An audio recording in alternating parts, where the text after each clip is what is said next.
Kasi ito po yung solar ng Barangay San Antonio. Dahil Laguna, pinagbubulan po yan ng supply ng Barangay Hall. Ayan po. Ito po ang Pulumbay.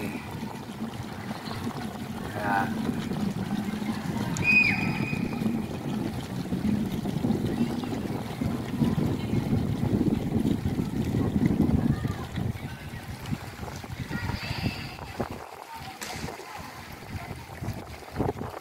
Ayan po ang bundok ng Mayundon, Los Baños.